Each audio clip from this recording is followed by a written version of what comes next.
cordial bienvenida. Estamos aquí, integrantes de la Federación Mexicana de Enfermería Quirúrgica, precedida por una servidora, Guadalupe Agrícola López Sánchez. Les recibimos con mucho gusto. Hoy trataremos un tema de interés legal y de interés para todos nosotros, los profesionales de la salud, el cual será tratado por un experto. El tema de hoy: ¿cómo prevenir eventos de responsabilidad médica? Los profesionales de la salud tenemos la obligación de asistir y atender a las personas cuya vida se encuentra en peligro, teniendo en cuenta que el supremo nuestro de los profesionales de la salud es preservar la vida humana, por lo que queda bajo nuestra responsabilidad la protección de su vida y de su salud, de la salud de nuestros pacientes, así como su integridad física. Una actuación inadecuada, una actuación incorrecta, puede provocar un daño en nuestros pacientes. A ello le conocemos como mala praxis, y sus modalidades son la negligencia, la imprudencia, la impericia. Habrá un experto, estén todos muy pendientes y anoten sus inquietudes a lo largo de esta ponencia, para que en la sección de preguntas nosotros podamos aclarar sus dudas. Bueno, nuestro experto nos pueda aclarar las dudas a todos nosotros. El ponente de hoy, el licenciado José Óscar Alcaraz Paz, es egresado de la Universidad de Guadalajara, Jalisco. Hola, licenciado. Hola, buenas noches, maestro. Buenas noches. Cuenta con las especialidades en Derecho Constitucional y Amparo por la Universidad Panamericana, Campus Guadalajara. También cuenta con la maestría en Derecho Público en la misma universidad. Es un placer que esté con nosotros, licenciado. Mucho gusto. Gracias, maestra. Enhorabuena y le cedo el micrófono. Es todo suyo. Gracias por estar con nosotros. Muchas gracias. Gracias nuevamente por la invitación a la Federación de Enfermería Quirúrgica. Muchas gracias, muy amables por esta invitación. Me da gusto estar nuevamente con ustedes. Esperemos que esta plática sea de interés, sea ilustrativa y que les sirva un poquito. Vamos a platicar, como ya bien nos adelantó, maestra, sobre lo que es la responsabilidad profesional de enfermería. Ciertamente ya me está ganando los temas. Vamos a hablar de lo que es la impericia, la negligencia, pero más adelante los vamos a tocar. Es muy importante el profesional de la salud. Hay que tener en consideración que no sé si se los platiqué la vez pasada, no tienen obligación de resultados, tienen obligación de medios. ¿Qué significa esto? Que ustedes como profesionales de la salud no están obligados a sanar al paciente, a restablecerle la salud, porque muchas veces es imposible. Esto no se puede llegar a dar por la misma condición del paciente, por la misma enfermedad, pero sí tienen la obligación de medios. ¿Qué significa esto? Que tienen la obligación de poner al alcance del paciente todos los recursos que ustedes tengan a su disposición para tratar de restablecerle la salud. Esa es la obligación de medios, no resultados. No pueden ustedes garantizar ninguna resolución de ningún problema. Y bien, vamos a empezar lo que es la plática, y si me permiten voy a compartir la pantalla para que sigamos la plática. Como ustedes saben, lo principal que deben de sujetarse el personal de enfermería es a su famosa regla de oro. Yo me quedé en los 5 correctos, creo que ya hay como 10 correctos, pero vamos a hablar los más comunes, que es evidentemente el medicamento correcto, la dosis correcta, la vía correcta, la hora correcta, el paciente correcto. Todo esto, y ahorita está tomando nuevamente mucha importancia por las cuestiones de la certificación, porque de repente, si bien ahí está el personal de enfermería, hay personal que los auxilia a ustedes y muchas veces no hacen correctamente o no siguen correctamente esta directriz. Entonces, en la medida en que nos sujetemos, y más adelante les voy a hablar también de las relaciones, las actividades, cómo las tienen ustedes, las que ya las conocen, que son dependientes, interdependientes, pero en la medida en que nosotros nos sujetemos a esto, ustedes no van a tener ningún tipo de responsabilidad. Demandas sí va a haber. Yo no les puedo decir que siguiendo las reglas o siguiendo los comentarios que les voy a decir durante la plática, no van a tener ninguna demanda, ninguna denuncia. Esto es imposible. Es imposible porque muchas veces cuando se presenta una demanda, no es por el propio paciente, muchas veces intervienen terceros, y estos terceros son los que de alguna manera, es más, muchas veces ni siquiera estuvieron durante la atención del paciente, pero están ahí insistiendo, incitando al paciente para que pongan una demanda en contra del profesional de la salud. Y desgraciadamente, ¿a quién identifican los pacientes? Al primer contacto, no, además del primer contacto, al mayor contacto, porque si bien es cierto, muchas veces las indicaciones las dan los médicos, pues a los médicos los ven únicamente donde los pases de visita, y muchas veces el paciente ni cuenta se da, ni sabe quién es el médico tratante, y a quienes se identifican es al personal de enfermería. Entonces, muchas veces, como es a la cara que identifican, es en contra de quienes presentan las quejas o las denuncias.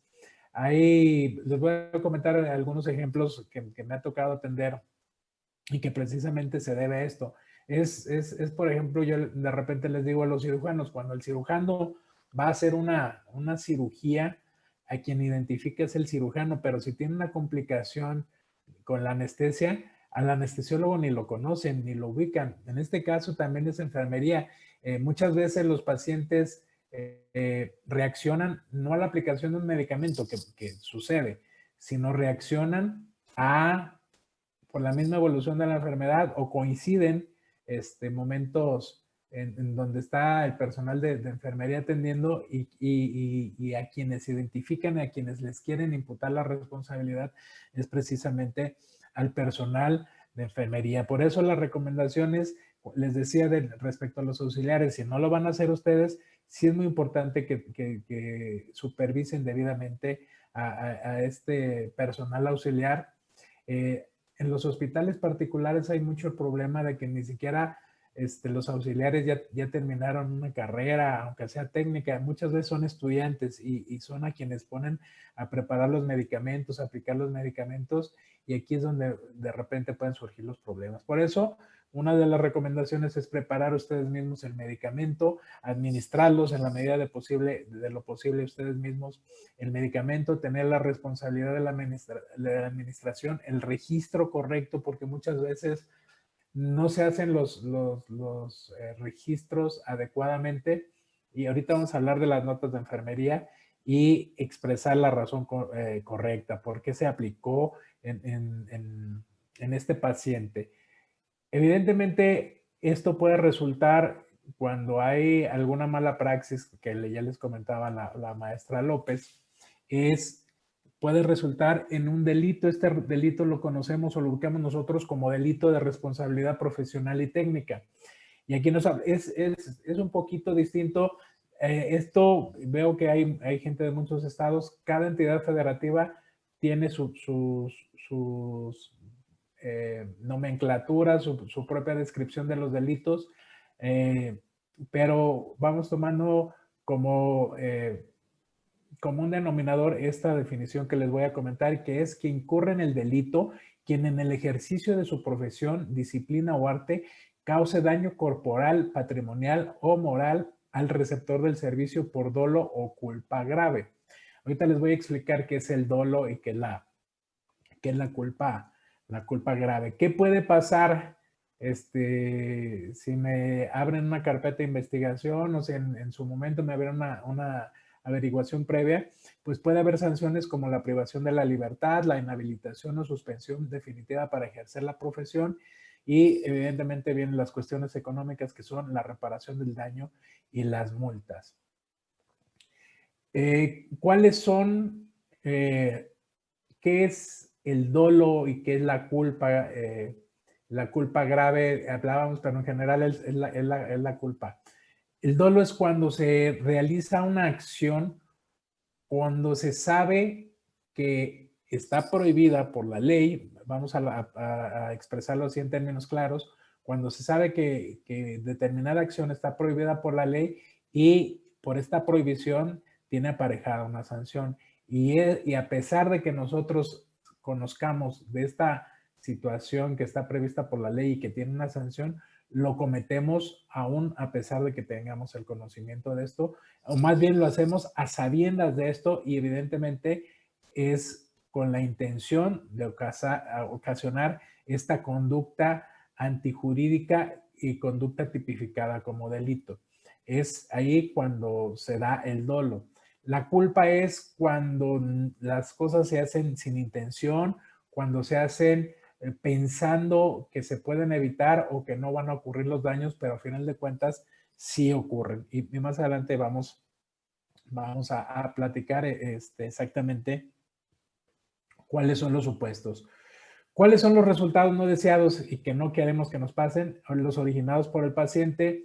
Muchas veces, y esto se los voy a recalcar mucho en las notas de enfermería, muchas veces el paciente tiene la responsabilidad de lo que le sucede y nosotros no dejamos ningún registro. Nos limitamos a llenar los formatos de las instituciones donde muchas veces no podemos ni siquiera ampliar lo que estamos viendo, lo que estamos analizando respecto al paciente, y muchas veces la única manera de identificar es con colores de tinta. Ya un turno la pone con color negro, otro turno con color verde, otro turno con color rojo, y esto evidentemente no tiene que ser así.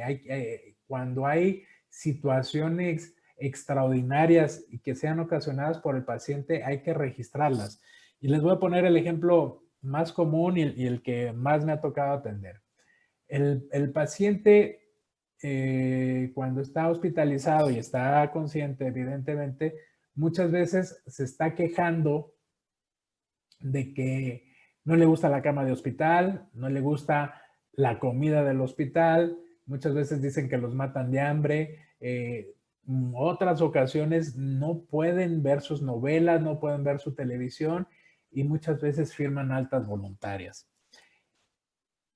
Se hace una alta voluntaria también en formatos que ya tienen las instituciones y lo único que dicen es que el paciente libera de responsabilidad y que se le ha hecho conocedor de todos los riesgos a los que se expone al firmar el alta voluntaria y abandonar el servicio. Y esto no puede quedar así porque desafortunadamente las autoridades tienen la mala costumbre de creerles al paciente todo lo que les dice. Y aunque nosotros tengamos una alta voluntaria, como no es más que un formato y no abundamos más en esto, nos resulta insuficiente este documento. Pero contrario sería a que si de repente un turno ya le expresó el paciente que no quería la comida hospitalaria, que se quería ir porque ya estaba cansado, porque no le dejaban pasar su televisión, y eso si lo vamos registrando en notas de enfermería, evidentemente van a ser pruebas que van a respaldar esa alta voluntaria. ¿Y por qué les digo que desafortunadamente les creen las autoridades? Porque el paciente dice que firmaron el alta voluntaria, nunca dicen que firmaron el alta voluntaria porque querían ver su novela. Nunca ponen los pacientes en la denuncia que firmaron el alta voluntaria porque no les gustaba la comida hospitalaria y los estaban matando de hambre. Regularmente lo que ponen los pacientes es que fueron obligados a firmar ese documento porque no se les estaba atendiendo. Evidentemente es importante nosotros resaltar que no es falta de atención, sino que fue prácticamente desde el inicio de su hospitalización o desde días antes que el paciente mostraba su disgusto, pero no por falta de atención, sino por cuestiones ajenas a la atención médica, y por eso estaban firmando las altas voluntarias. Entonces, por eso hay que tener mucho cuidado en esto y hacer todas las anotaciones pertinentes en las notas de enfermería. insisto, no nada más llenar los formatos. Estos formatos, si bien es para aligerar el trabajo y hacerlo más fluido y hacerlo un poquito más práctico, lo cierto es que también ustedes tienen que hacer sus anotaciones pertinentes en el expediente clínico. También hay resultados no deseados por motivos de fiabilidad inculpable. Esto es evidentemente una situación como un shock anafiláctico, una reacción a un medicamento que haya tenido el paciente cuando ustedes se lo aplicaron y los originados por el personal de enfermería. Aquí sí es la falta de atención. Otro ejemplo que les quería comentar, por ejemplo, respecto de no hacer las notas correspondientes, es cuando un paciente está intranquilo, cuando se niega la sujeción, cuando no está en paz, cuando está de alguna manera, ustedes no pueden estar pegados al paciente porque no únicamente están atendiendo un paciente, atienden a varios pacientes y tienen que estar atendiendo varios pacientes a la vez.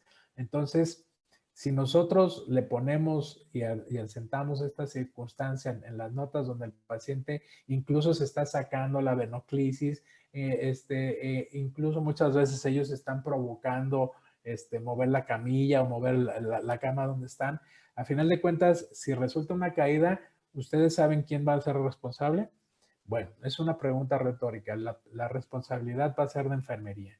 ¿Y cómo nos vamos a quitar de esta responsabilidad? Evidentemente, con estas anotaciones respecto al tipo de paciente y las conductas que está teniendo el paciente.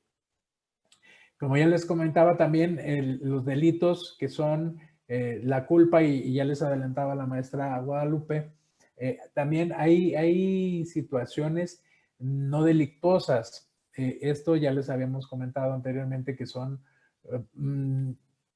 este se llama un estado de necesidad. Por ejemplo, hablando de la sujeción, hay veces que regularmente el paciente que está intranquilo lo vamos a tener que hacer una sujeción, y para esta sujeción vamos a necesitar un consentimiento informado. ¿Por qué? Porque esto puede implicar un riesgo para el paciente. ¿Qué tipo de riesgo puede implicar?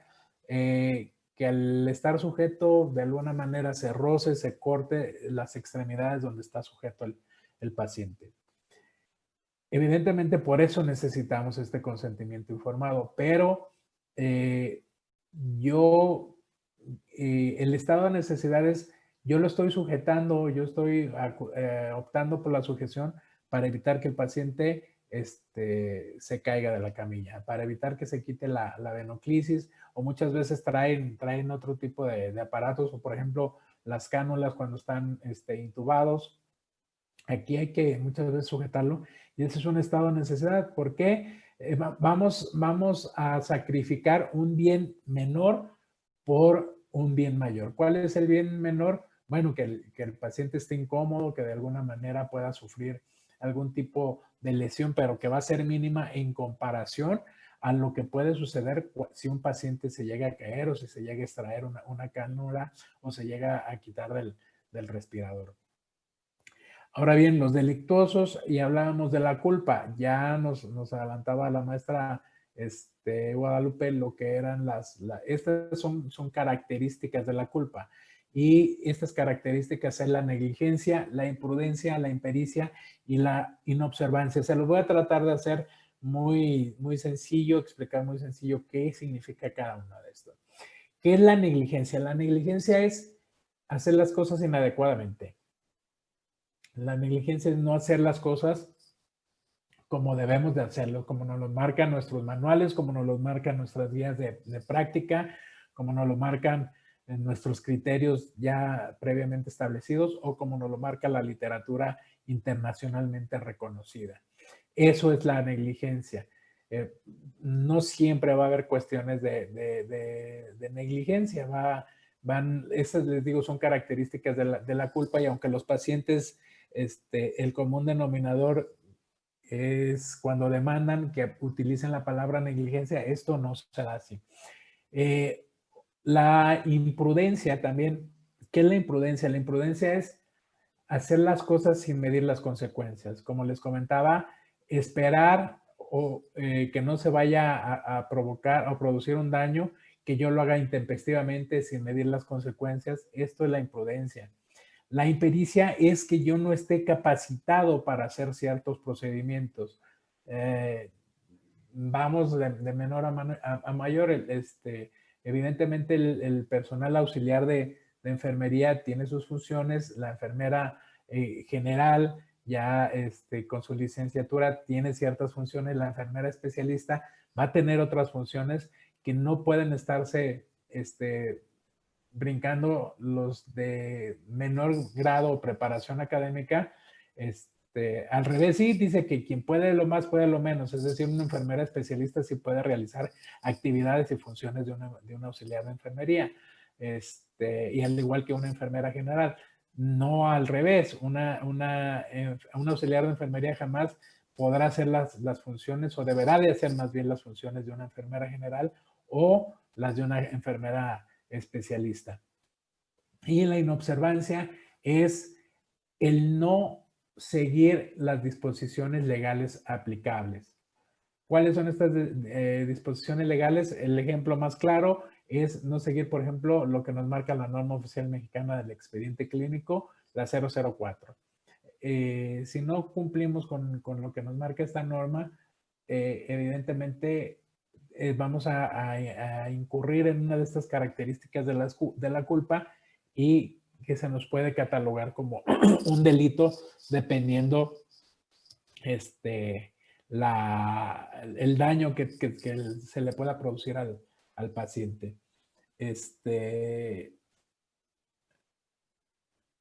Ahora vamos con ya habíamos platicado las funciones, ya les había adelantado que también hay que sujetarnos a lo que son nuestras funciones y hay que identificarlas, cuáles son las independientes, las interdependientes y las dependientes. Las dependientes e independientes, evidentemente hay funciones que ustedes saben que las tienen que hacer de manera rutinaria, que son de manejo ordinario, y las interdependientes son las que vienen por parte del personal, el médico. Es muy importante que ustedes de alguna manera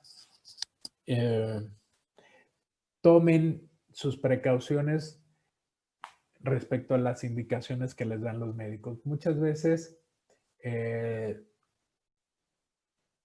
las indicaciones ya son hasta por teléfono y no se toma la precaución de hacer los registros debidamente. ¿Cómo se van a hacer estos registros? La sugerencia, hay algunos hospitales donde manejan una bitácora. Esta bitácora sí les sirve, pero yo como recomendación, yo a esta bitácora les agregaría que siempre que reciban una indicación vía telefónica, una indicación verbal que no la registre el médico en su expediente clínico, yo les recomendaría que les firmaran 2 testigos del mismo personal de enfermería, no importa, para acreditar que sí se dio esta indicación. ¿Por qué? Porque es muy fácil para todo el personal, llámese médico, residente, incluso personal de enfermería, es muy fácil que cuando no se tiene no se firma el documento, no se reconoce y sobre todo cuando se trata de una complicación. Entonces, hay que tomar en consideración esto, que si de repente a mí me dan una indicación verbal que no está en el expediente clínico, yo o lleno mi bitácora o si no tengo este sistema de bitácora en mi central de enfermería, yo lo que tengo que hacer es hacer una nota de enfermería, plasmarla en el expediente clínico y que aparte que me firmen 2 testigos para que de alguna manera acreditar que no actué por decisión propia, por voluntad propia. Les voy a comentar, les iba a platicar de un ejemplo, de un caso que tuve ya hace muchos años. Se trata de un paciente que le acaban de hacer una cirugía, creo que fue una colecistectomía. Le hacen la cirugía, pasándolo al cuarto al paciente, se empieza a quejar mucho, que tiene mucho dolor, que se siente muy mal. De repente el familiar que está con el paciente acude y va con la enfermera que estaba a su cargo y le pide que le ponga algo para el dolor. La enfermera, pues sabiendo que al paciente lo acaban de sacar de cirugía, no le da,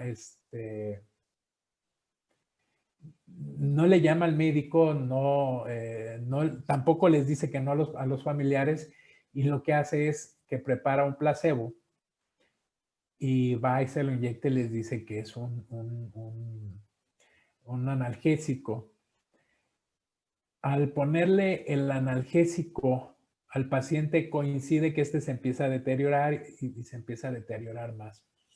Aquí hay dos circunstancias muy particulares, que una, que la enfermera actuó por decisión propia, pero a final de cuentas no lo hizo para hacerle ningún daño al paciente.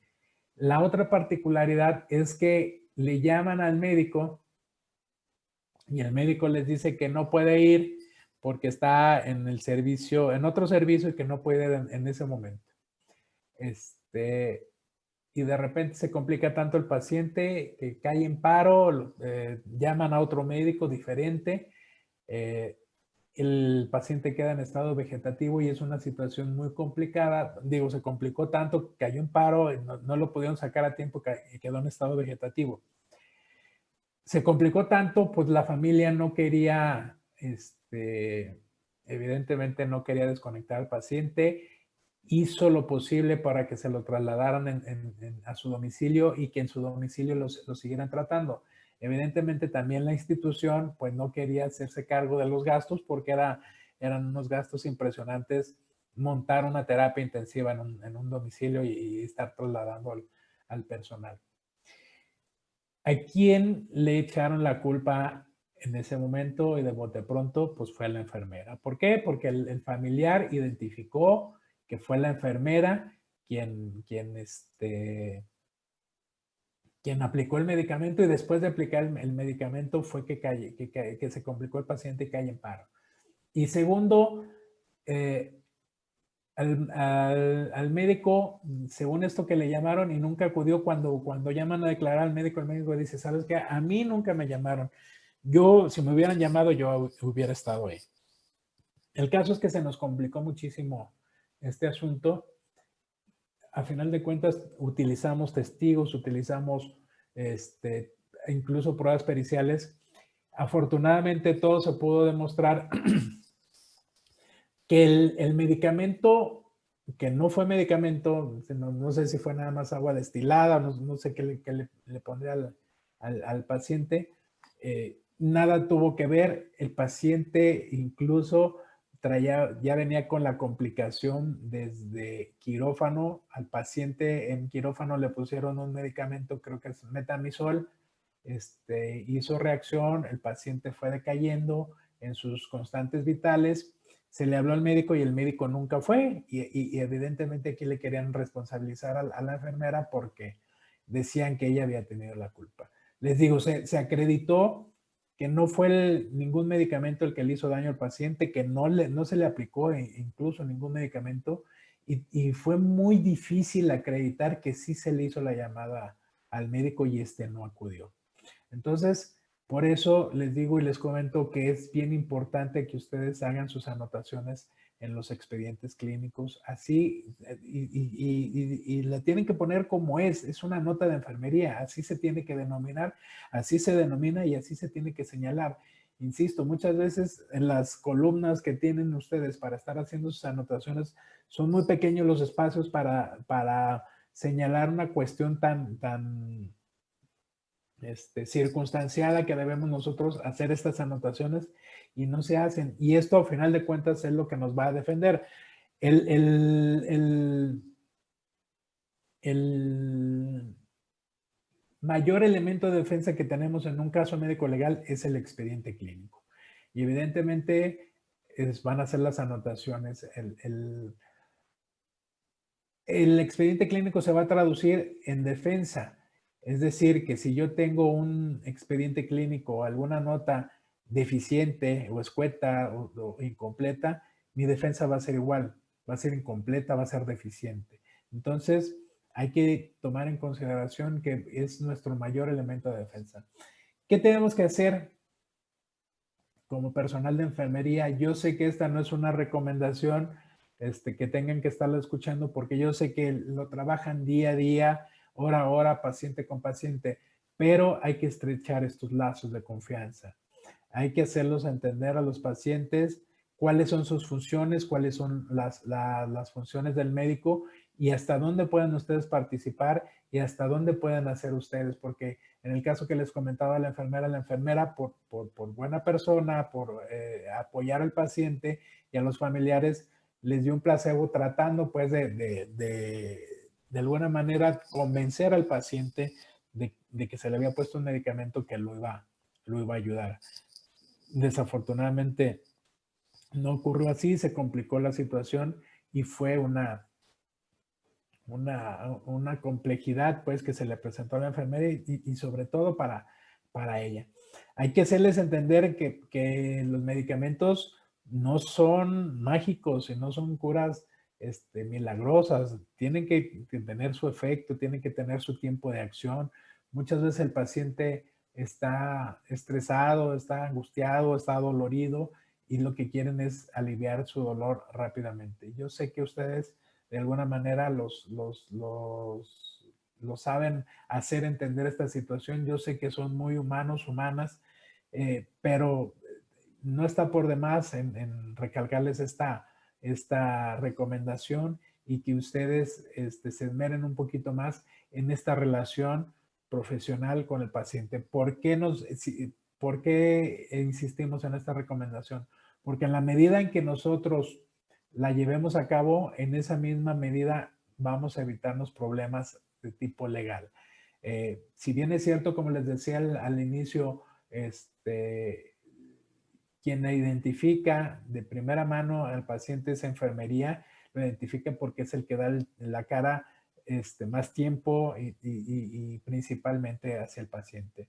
Pero imagínense si esta cara que va a identificar al paciente siempre fue de amabilidad y siempre fue de solidaridad y siempre fue cortés, en esa misma medida ustedes se van a evitar cualquier tipo de conflicto con el paciente o con los familiares.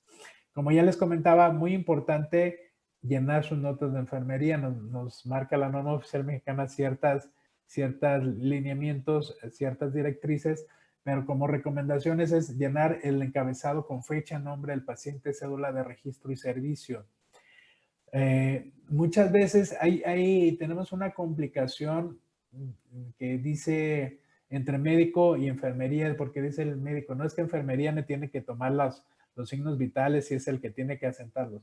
De alguna manera sí, pero también lo tiene que asentar el médico. Entonces, ustedes no dejen de tomar estas constantes vitales y asentarlas en sus expedientes clínicos. Cada que vean al paciente, cada situación extraordinaria, regístrenlas en sus notas de enfermería.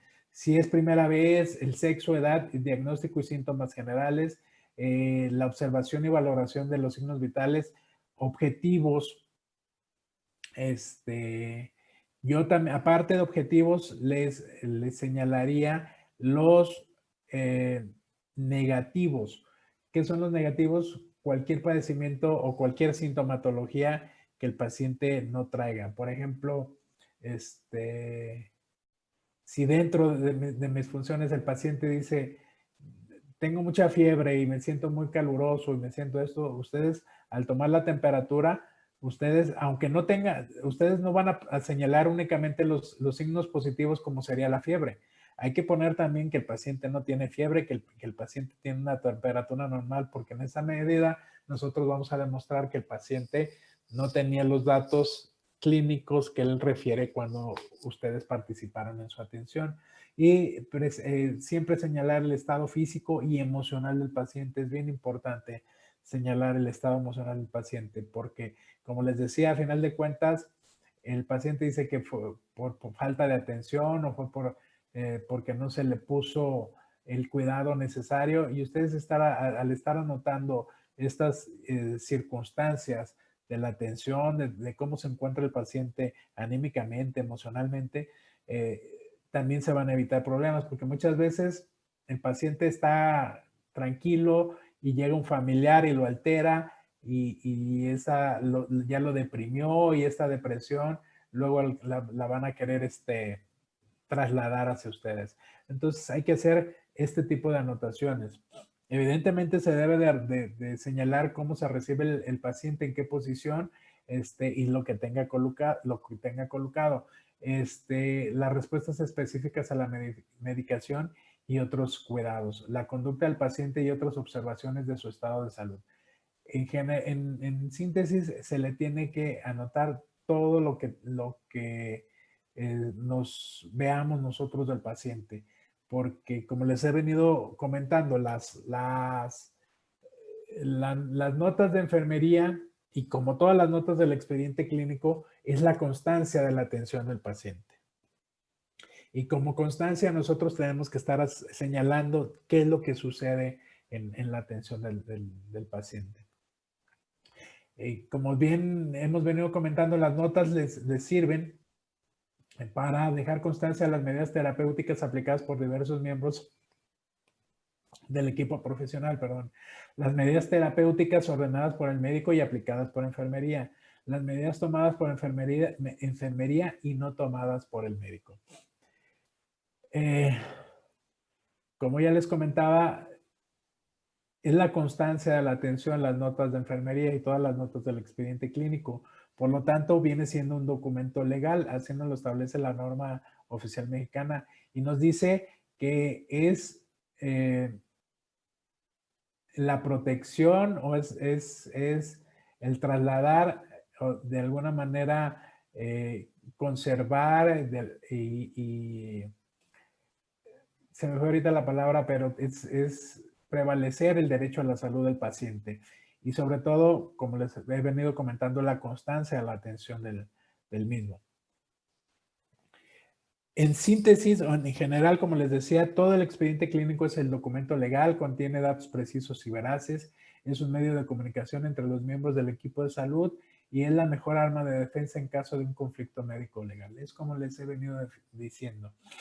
El expediente clínico, las notas de enfermería, es igual a una defensa. Si se hacen notas incompletas, si se hacen notas deficientes, nuestra defensa va a ser de esta manera. ¿Por qué? Porque como constancia de la atención, si nosotros vamos poniendo, las instituciones piden ciertamente calidad en la atención, no cantidad, pero por ejemplo, si yo tengo que estarle suministrando X medicamentos al paciente, y si por X circunstancias se me olvida hacer las anotaciones de a qué hora le puse el medicamento, cuál fue la reacción que tuvo, y si así me pasan con 2 o 3 medicamentos, aunque yo los haya aplicado, aunque el paciente haya respondido bien, si yo no lo tengo registrado en el expediente clínico, significa que nunca ocurrió.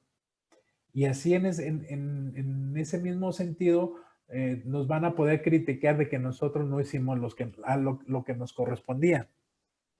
Evidentemente, esto viene todo asentado en la norma oficial mexicana del expediente clínico, que es la 004, que está en vigor a partir del 15 de diciembre del 2012. Y muy importante, que también nos señala esta norma oficial mexicana, que es el consentimiento informado. El consentimiento informado, como yo les decía, ustedes me van a decir, es que los médicos son los únicos que tienen que elaborar este documento. No, no necesariamente. Hay actividades de enfermería que requieren que ustedes hagan los consentimientos informados, precisamente hablando de la sujeción. La norma oficial mexicana nos habla de diversos procedimientos en específico que implican alto riesgo. Esto de alto riesgo, yo se lo quito y les digo que los consentimientos informados se tienen que hacer para todo aquel procedimiento que implica un riesgo. ¿Y qué otro procedimiento realiza personal de enfermería que lo hace muchas veces solas y sin la presencia del médico? Muchas veces, en algunos casos me he enterado, métodos de planificación familiar, medicina preventiva, la aplicación de vacunas. Y yo me pregunto, una vacuna que no es un procedimiento tan invasivo, muchas veces es una pequeña inyección o son gotas, yo me pregunto, ¿implicará riesgo? Definitivamente. Y las vacunas son muy riesgosas y por lo tanto se tienen que hacer los consentimientos informados. Por eso es bien importante que también ustedes los elaboren, que ustedes sepan que tienen que realizar esos documentos cuando van a realizar este tipo de procedimientos que van a hacer dentro de sus actividades o dentro de sus funciones independientes y que muchas veces no necesitan la indicación del médico. Ahora sí, hasta aquí dejamos la plática y abrimos el espacio de preguntas y respuestas para ver si alguien tiene dudas y con todo gusto las podemos aclarar.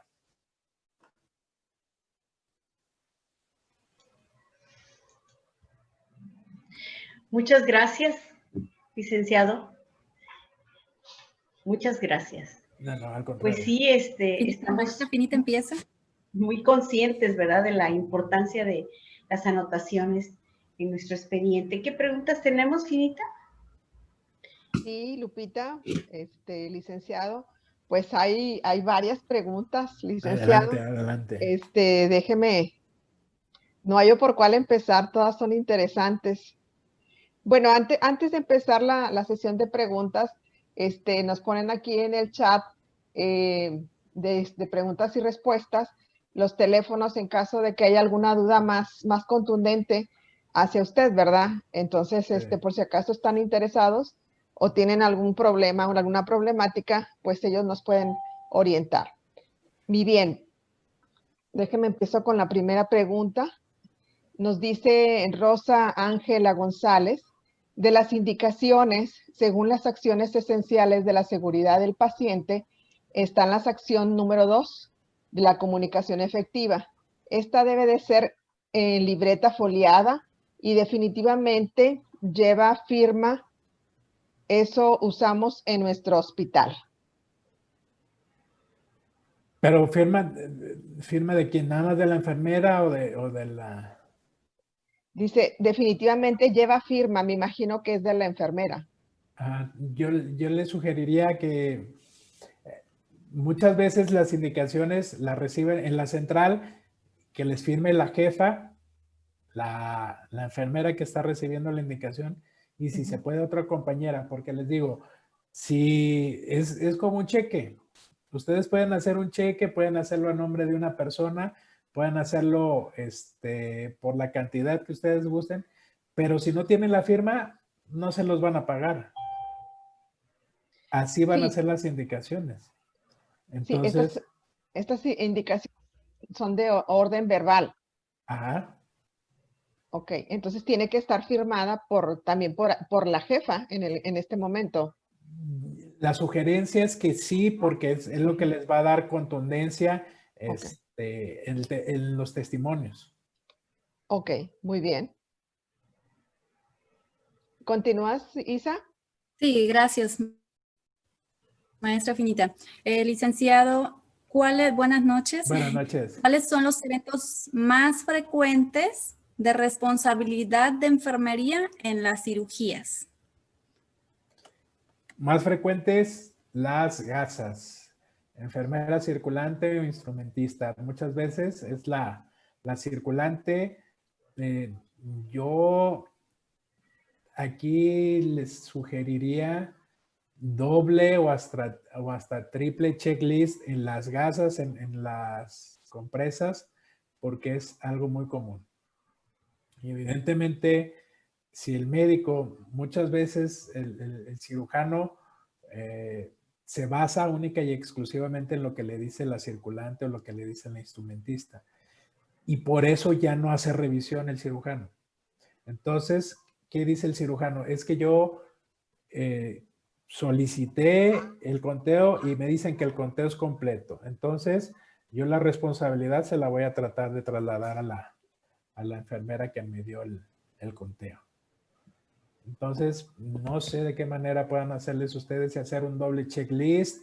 en cuanto al conteo de textiles y de todo el material, vamos, porque también ha habido casos donde se dejan pinzas, donde se dejan otro tipo de material, y sean muy meticulosos en sus conteos. Eso no es común y no son casos aislados. De repente salen muchos. Licenciado, Gracias.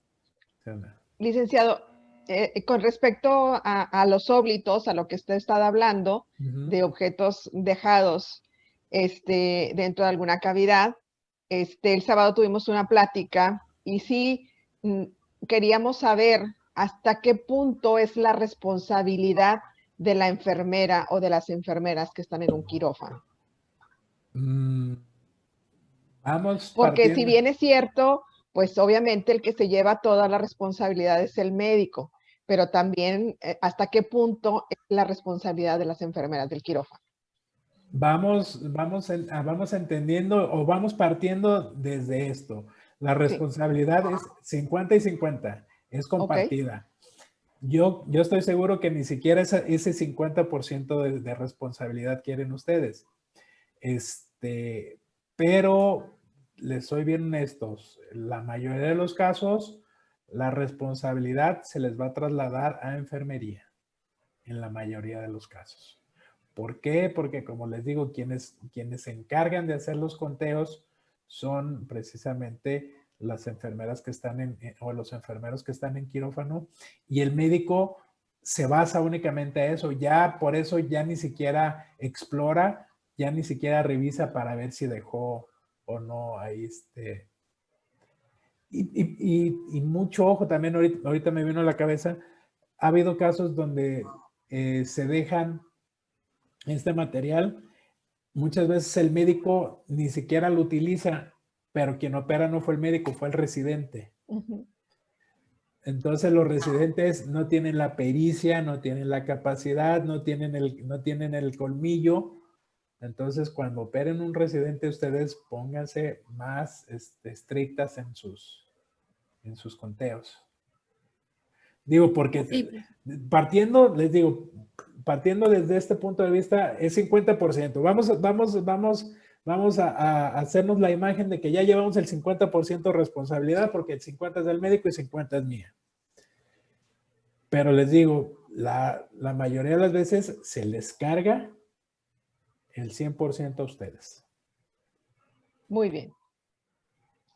Yo creo que sin duda este es un tema muy, muy importante en el cual debemos asumir este 50% de responsabilidad y para prevenir esto, precisamente apegarnos a esos protocolos,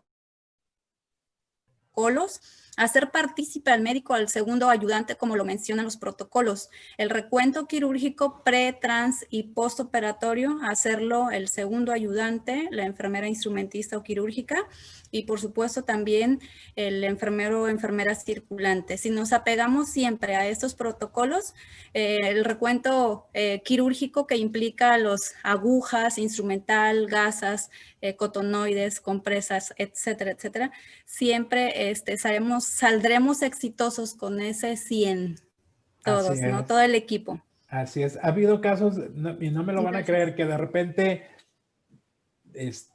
descuido del cirujano también, no descuido propiamente de que hayan dejado en ese evento quirúrgico esta compresa, esta gasa, este material.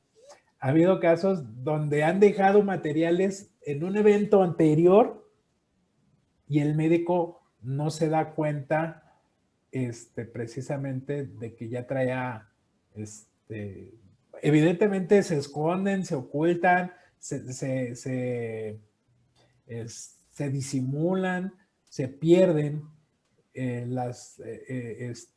los óblitos, como ustedes lo llaman, entre la sangre, entre el tejido, y muchas veces el cirujano no tiene no lo ve, pues, no lo ve, y a lo mejor ellos en ese evento quirúrgico no lo dejaron, sino lo dejaron en uno anterior y no se dan cuenta.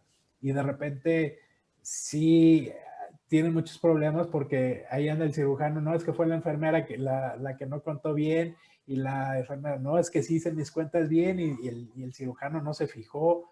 Entonces, allí en una de las láminas hablaba de que el expediente clínico, las notas sirven de comunicación con el equipo médico. Entonces, otra recomendación es que siempre hagan equipo, siempre traten de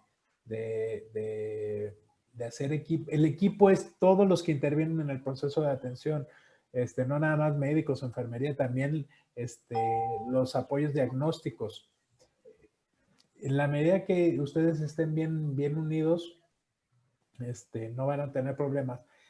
Y si no llegan a hacer este clic con los cirujanos o con los médicos, porque sé que muchas veces no se da, hagan clic entre ustedes mismas, entre ustedes mismos. No, porque luego también dentro del equipo de enfermería se están peleando y no hagan clic para evitar este tipo de problemas. En la medida que ustedes estén todos coordinados y estén en la misma sintonía, van a poder defenderse de cualquier problema legal. Gracias. Creo un consejo, pues, que yo... No se te escuchó. Bueno, creo que... Como en el área operativa es mantenernos fieles. No se escucha. Isa. Se cortó. Se me hace que no se te escucha bien. En lo que se restablece, Isa, tengo una pregunta muy cortita. Dice, nos pregunta Josefina Olmos, dice, en una procuración de órganos, ¿se debe de hacer hoja de enfermería en quirófano? Pues mi jefa dice que no se debe de hacer. ¿No? Sí. ¿Cuál es la...? Hay que poner, como les digo, el expediente clínico y las notas es la constancia de la atención del paciente. ¿Y cuál es la función en la procuración de órganos? No sé cuáles sean las actividades específicas de enfermería, pero evidentemente tienen que señalar cómo está el paciente, cómo se recibió el órgano, cómo llegaron. No me quiero meter en muchas cosas de los trasplantes, pero en síntesis sí se tiene que hacer. Y se tiene que hacer todo como se vea y como lo esté percibiendo el personal de enfermería en el momento, pues, de su participación. Sí, aquí por ejemplo, nos dice una persona, dice, en caso de no contar con espacio para notas de enfermería, podemos realizar en otra hoja para para hacer las anotaciones de enfermería. Yo pienso que sí, esto sí es válido, licenciado. Así es. Poner Entre nota más de enfermería, explícito. Sí, desde luego. Desde luego. En las instituciones se ha caído en el vicio, podemos decirlo así, de que únicamente los formatos que se están manejando y son para esto y son para el otro, y son los únicos que se deben de utilizar. No, muchas veces los formatos de las instituciones o son insuficientes o están mal hechos. Y para muestra un botón, la mayoría de los consentimientos informados de las instituciones son incompletos. Entonces, también se puede hacer una nota aparte dentro del mismo expediente clínico. No tiene que decir nota médica. Bueno, si ya hablamos de expediente electrónico y no se puede hacer anotaciones, incluso aun cuando tengan expediente electrónico y tengan acceso, la sugerencia es que impriman esa hoja y hagan las anotaciones al reverso, donde se pueda, pero que se hagan las anotaciones. ¿Isa? Sí, muchas gracias. Otra de las preguntas era, en caso de tener personal en formación y se realizan actividades de colaboración, ¿es pertinente registrar también su participación? Sí, pero el personal en formación no va a tener responsabilidades. Entonces, ellos no pueden o firmar las notas o dejar que únicamente hagan ellos las notas, porque a final de cuentas ahora sí, ahora del otro lado, personal de enfermería, quien está a cargo de este personal, sí tiene que firmar las notas que se realicen. Entonces, la sugerencia es, sí se les puede incluir, sí se les puede de alguna manera señalar que han realizado ciertas actividades, pero al final de cuentas no van a tener muchas responsabilidades. El personal de formación no. Bien. Híjole, son muchas preguntas. Yo creo que esta es mi última participación porque si no nos vamos a extender más de tiempo. Y es acerca de, nos pregunta Marta Asunción, dice, durante las campañas de vacunación y posibles eventos secundarios a la vacuna, ¿cómo se puede proteger la enfermera en caso de una queja o demanda? Ciertamente a la persona que se le vacuna muchas veces no tiene un expediente. En esas, tenemos el problema de que hay instituciones, hay hospitales, hay clínicas donde el paciente va una sola vez y por estos vicios, como no tiene un expediente, pues no se le hace expediente y no se le hace ni siquiera nota médica.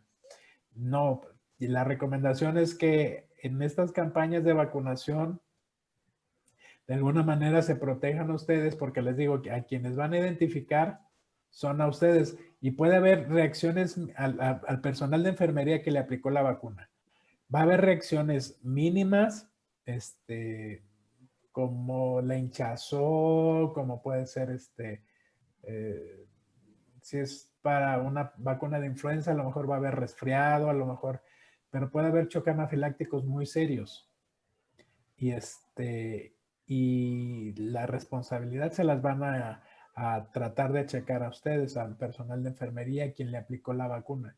Entonces, la sugerencia es que si vamos a hacer campañas de vacunación y si voy a participar en una campaña de vacunación, me llevo mi bonche, mi blog de consentimientos informados, que me los vayan firmando, y así como me los van firmando, yo los voy acumulando y voy haciendo mis expedientes o mis archivos dentro de mi misma institución. Ninguna institución, ninguna, va a decir, ay, pobrecita la enfermera, le pusieron una demanda. Yo me voy a poner en lugar de ella para que no les pase nada. Ninguna. Ningún directivo, ningún director a nivel central, ninguna institución va a meter las manos al fuego por ustedes. Entonces, quienes se deben de cuidar y quienes se deben de proteger son ustedes mismos. Isa.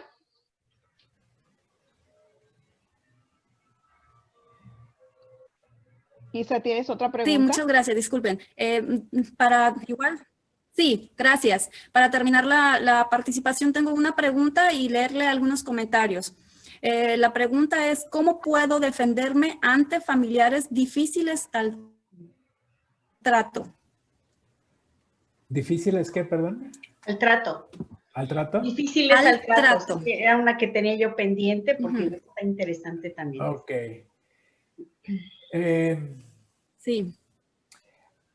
Hay que identificar al familiar que tenga el vínculo más directo y yo tratarme de dirigirme con este familiar. Muchas veces llegan los pacientes con 25 familiares y todos quieren saber y todos quieren opinar y evidentemente esto no es posible.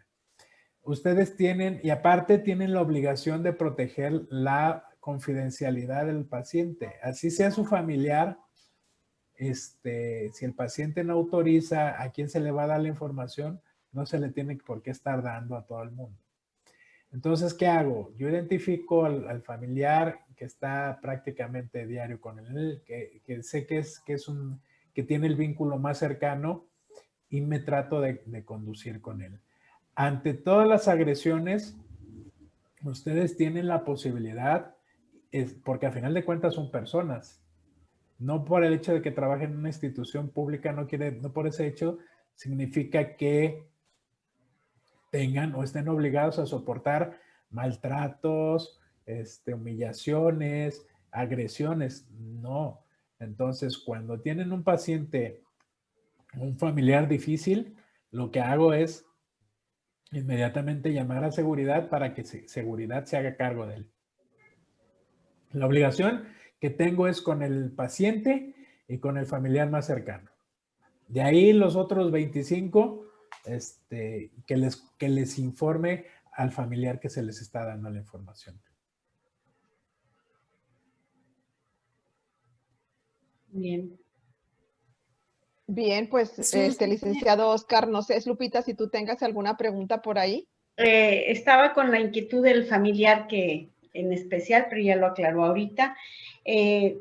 Como quirúrgicas, que estamos ahí en el banquillo, en el instrumental y pendientes de cuál es, hasta dónde nuestra responsabilidad. Sabemos que tenemos también la obligación de respaldar lo que escribe la circulante en la nota de enfermería, ¿sí? Sabemos que hay instituciones que no están haciendo válida la firma de la quirúrgica, porque ella respalda también el conteo de gasas, ¿sí? El conteo de compresas y muchas situaciones. ¿Qué podemos hacer al respecto? Es que no es la institución que debe de avalar o no la firma. Al final de cuentas, ya les digo, es responsabilidad y así lo marca la norma oficial mexicana del expediente clínico. Todo aquel que interviene en el proceso de la atención tiene la obligación de hacer sus anotaciones correspondientes en el expediente clínico. No es de que quiera la institución o no, ya es por norma y es una obligación legal. Entonces, al final de cuentas les digo, es la manera en que se van a respaldar, porque son testimonios de alguna manera que ustedes les sirven una a la otra. Entonces, lo que les diga la institución de que no son válidas o que no les voy a reconocer la firma, eso me parece absurdo, porque les digo, la norma oficial mexicana incluso las obliga. Les digo, obliga a todos los que intervienen en el proceso de la atención a hacer las anotaciones pertinentes. Los únicos que no están obligados y que intervienen en el proceso de atención son los profesionales que están en formación. Pero esto, cuando hablo de formación, no quiere decir que los médicos residentes no tengan que hacerlo. Los médicos residentes sí. Ellos ya son médicos formados, están en proceso de especialización. Los que están en formación son los internos y son de enfermería, son las auxiliares o las enfermeras que están haciendo sus prácticas. Así es. Ok. Sí, era eso. Muchas gracias. Le agradecemos. Isa creo que tiene un comentario por ahí. Sí, Isa, por favor. Sí, pues un comentario muy apropiado. Dice exhortar a las enfermeras a seguir actualizándose y leer, porque caen fácilmente en lo que les dicen sus delegados sindicales. Por otra parte, felicidades, muchas felicitaciones, licenciado Oscar Alcaraz. Muy interesante esta sesión, muy interesante esta excelente explicación. Gracias por siempre estar capacitando al personal de enfermería, maestra Lupita. Y muchas felicidades. Y bueno, muchas felicitaciones y agradecimiento por parte de todos los asistentes por su ponencia, licenciado. Muchas gracias. Gracias. Así es, nos unimos a las felicitaciones. Fue gracias. Muy claro, muy breve, claro, conciso y preciso. De todas maneras, la semana que entra tenemos la segunda parte, ¿verdad? Les hacemos la invitación, viene la segunda parte, ¿verdad? Donde vamos a ver la responsabilidad civil, ¿sí? Entonces, es interesante, no dejen de asistir.